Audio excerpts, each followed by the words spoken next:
Hello! J'espère que vous allez bien. Ça fait longtemps, tellement longtemps que ça y est, le printemps est arrivé et que entre temps le soleil est revenu, même si aujourd'hui c'est un mauvais exemple, il pleut, désolée pour le bruit. Mais je dois dire que ça fait quand même du bien parce que le mois de mars a été un peu compliqué. Compliqué, c'est pas le mot, mais j'ai eu un petit passage à vide. Pourtant, j'ai commencé le mois pleine d'enthousiasme avec une mission dense, le changement d'étiquette sur mes créations, notamment au crochet. Je sais que dit comme ça a l'air de rien, mais en fait, cette petite modification, aussi banale soit-elle, elle implique tout un tas de choses derrière. Parce que forcément il faut mettre à jour les visuels et vous le savez, je fais tout, absolument tout toute seule et j'adore faire ça, faire les choses selon mes propres envies, avec mes propres moyens, mais c'était intense. Entre le montage, démontage de mon mini studio photo maison, avant le travail, après le travail, prendre les photos en appuyant sur le déclencheur avec mon orteil parce que c'est la vraie histoire derrière mes photos, oui. Plus l'editing et l'upload sur le shop bien évidemment. Autant vous dire que je peux plus voir ma tête. Mais je suis très heureuse de cette étape, j'étais bien organisée, workflow efficace et mission accomplie plus vite que ce que je pensais, donc ça c'est très cool. Et puis une fois terminé, gros coup de boue. Et remise en question de ma vie tout entière. Les choix que j'ai faits, les obstacles que je rencontre, globalement grosse rupture dans ma tête. Ça arrive à tout le monde, c'est jamais très agréable et aussi vous le savez parce que je le glisse souvent dans mes vidéos, je ne vis pas de la création, donc j'ai un job à temps plein à côté qui n'a absolument aucun lien avec le design ou l'art, vraiment pas. Et ouais, je me suis demandé dans ce petit instant de fébrilité si c'était pas un peu absurde de poser ma caméra et de faire un studio vlog alors que ben non, je suis pas créatrice full-time. C'est stupide comme réflexion, je sais, mais dans ce petit creux, j'avoue que je suis tombée dans le piège facile de la comparaison avec les autres, avec les artistes pour lesquels j'ai beaucoup d'admiration, dont c'est le métier depuis des années, et qui font des projets, des studio vlogs toujours tellement incroyablement inspirants. Puis aussi, il y a un autre sujet qui m'a fait un peu cogiter, qui est relié en un sens, et qui parlera probablement aux personnes qui sont également dans cette configuration de job alimentaire, même si j'aime pas trop utiliser cette expression. J'ai réalisé que parfois quand on m'approche, quand on vient me parler de ce que je produis, de ce que je crée, et qu'au fur et à mesure de la conversation, la personne en face comprend que c'est pas mon métier à temps plein, qu'à côté j'ai un job qui est bien moins stylé, bien moins sexy, parce qu'il faut que je vive en fait. Le fait de pas être artiste, designer à temps plein, j'ai la sensation que ça retire quelque chose, que ça enlève quelque chose à mes compétences, à mon travail, à ce qu'ils ont sous les yeux à l'origine. Et surprise, je suis la même personne à la fin. Et forcément ça m'a fait réfléchir, ça a contribué à ce petit complexe et cette période de remise en question. En gros c'était ça le mood de ces derniers temps, mood crise existentielle basique. Après rien de dramatique, ça m'a pas empêché de faire mes petits trucs dans mon coin, quand bien même je ne sais pas où est-ce que je vais aller avec. Parce que quoi qu'il en soit, j'aime beaucoup trop en fait capturer ces petits moments par-ci par-là, des choses que je préfère faire sur cette planète. Et j'avais envie d'aborder ces mini-réflexions avec vous parce que je me dis que c'est peut-être bien aussi de partager des aspects moins stylés, moins inspirants, mais qui font partie de la réalité. Et voilà, je vous laisse avec la suite.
Et mini pause café avec vous parce que j'étais sur le montage de ce studio vlog et il faut bien évidemment que je vous parle de l'artiste qui m'a donné envie d'aller acheter des rondelles pour faire du crochet. Rendons à César ce qui appartient à César. Il y a quelques années en arrière, je tombe sur une publication Instagram de Mega Michaela.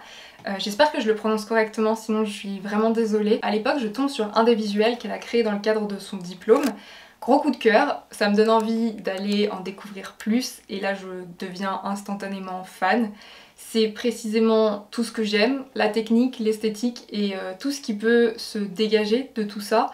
Tout est fascinant et parmi les nombreuses pépites qu'elle produit de ses mains, il y a ces pièces signatures, j'ai envie de dire, qui sont faites à partir de rondelles et que je trouve merveilleuses. Il y a une inspiration médiévale évidente, je pense, qui crée cette sorte de personnage reine guerrière, à mes yeux en tout cas. Pourtant c'est très sobre en termes de DA et ça exprime quelque chose de très humble je trouve. La plupart du temps elle poste une silhouette sur fond blanc et j'adore ça. Comme quoi il n'y a pas besoin de 7 personnes sur un shooting pour pouvoir faire un visuel efficace. On est beaucoup je pense à se prendre la tête sur la partie visuel final sur comment prendre une bonne photo parce que forcément à la fin c'est pas véritablement une création qu'on présente mais c'est une photo en tout cas sur les réseaux sociaux, sur un site ou même sur un portfolio, et que tu shootes devant un mur blanc en lumière naturelle ou que tu sors tout un set design avec un gros travail de lighting, un make-up de folie, que tu shootes dans la rue ou dans un champ, la lecture à la fin est pas la même, d'où le travail de direction artistique évidemment. En ce sens, je trouve que son compte Instagram et son site également est un très joli exemple de ça aussi ça peut exister. Et ça aussi c'est une intention en soi, d'autant plus que là on est face à un design qui se suffit largement à lui-même parce que raconte déjà une histoire à lui seul. C'était une micro-parenthèse mais vous l'avez compris, j'ai une réelle admiration pour son travail et pour son identité de manière générale. Je pense même pouvoir dire que c'est une des plus surprenantes et inspirantes découvertes que j'ai pu faire sur internet en termes de design textile slash matériaux et étonnamment j'en avais encore jamais parlé par ici alors c'était l'occasion pour le faire et peut-être que vous connaissiez déjà et sinon et ben c'est cadeau pour vos petits yeux.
qui est arrivé qu'on a mis en place cette collaboration et je suis très contente et à chaque fois j'ai le droit d'être le soir juste pour ces 2 heures solo dans le lit en train de lire parce que j'en parle et si vous avez un projet en tant qu'indépendant il faut que vous en parliez et parler de son projet.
Nous sommes le mardi 22 avril et bon clairement le printemps est officiellement pas ma saison. Je me suis retrouvée bloquée en me réveillant l'autre matin, c'est la première fois que ça m'arrive. Je vous le dis, j'ai l'impression que la vie me met des stops dans tous les sens en ce moment de manière générale. Du coup comme à mon habitude j'ai disparu, mais c'était une bonne chose parce que j'ai pris le temps de reparcourir mes carnets de croquis et mes tonnes de fichiers Procreate commencé mais jamais achevé. D'ailleurs c'est à partir d'une de ces reliques que j'ai fait mon dernier petit sticker et en plus je suis trop contente parce que ma maman m'en a piqué un pour le coller sur son téléphone et ça c'est trop mignon. À part ça j'ai aussi remis le nez dans mes archives d'expérience parce que ça aussi c'est un sujet, j'ai encore tellement de pièces que je n'ai ni présenté ni photographié alors que potentiellement ça pourrait faire de très chouettes visuels et aussi enfin pouvoir donner un portfolio que je ne fais pas. Ça c'est mon côté auto-sabotage, vraiment je me rends compte que je me bloque trop souvent toute seule et c'est 100% ma responsabilité. C'est un gros défaut chez moi. L'exemple parfait c'est quand je vous dis en début de studio vlog que je suis un peu lassée de ressentir le jugement des autres face à ma situation. Et le truc c'est que j'ai complètement disparu, j'ai partagé aucune nouvelle créa, enfin rapidement en story sur Instagram, donc au passage si vous voulez des signes de vie, n'hésitez pas à faire un petit tour par là-bas si le cœur vous en dit. Et pourtant j'ai fait des nouvelles choses. Mais j'ai beau me mettre chaque soir sur mes projets, si je les partage pas, d'un point de vue extérieur, il s'est juste rien passé. C'est un peu comme si je voulais postuler pour telle entreprise, mais que j'envoyais jamais mon CV. Comment est-ce que cette entreprise peut savoir que j'existe et que je suis intéressée par le poste? Le parallèle est peut-être pas le bon, mais vous voyez l'idée. Et donc avec ce recul, je peux comprendre le point de vue de certaines personnes parce que c'est vrai que visuellement, il n'y a rien eu. Or, cette partie-là de ma vie, elle est visuelle. Et donc ça fait partie du job que d'être présente sur les réseaux sociaux. Surtout que paradoxalement, je ne m'arrête jamais de me lancer dans de nouveaux trucs. Et en plus, j'aime réellement partager sur les réseaux sociaux parce que ça a donné une autre dimension à mes projets que je trouve très belle. Simplement, je dois avouer que je suis assez vite impressionnée par Instagram. Je suis assez timide avec parce que il y a toutes ces histoires de statistiques, d'algorithmes, il y a tout un jeu à jouer auquel j'ai pas forcément envie de prendre part. De cette manière-là, en tout cas, j'ai pas envie de m'infliger ça. Et en fait, je pense que j'ai même pas les compétences ni la santé mentale pour, en fait. Cela dit, quand on retire cet aspect-là, c'est un support incroyable pour partager sa passion. Et je divague complètement, mais pour revenir à cette tornade de questionnement dont je parlais en début de studio vlog, et ben j'ai eu ce truc de me dire que je me sentais peut-être un peu bloquée dans mon contexte géographique parce que j'habite à la campagne, j'aime ça, mais sur tout l'aspect culturel, c'est bloqué. Il n'y a quasiment pas, pour ne pas dire pas du tout, de place pour l'art, le design. Il n'y a pas de bar à matcha et c'est terrible parce que je ferai jamais le studio vlog idéal. C'est du second degré au cas où. Je vais pas me plaindre parce que j'habite dans une ville qui a plein d'autres choses chouettes à offrir. Néanmoins, là, ce dont j'ai envie, c'est de faire des rencontres, d'avoir des interactions autour de tout ça, autour de l'art, peut-être faire des collaborations.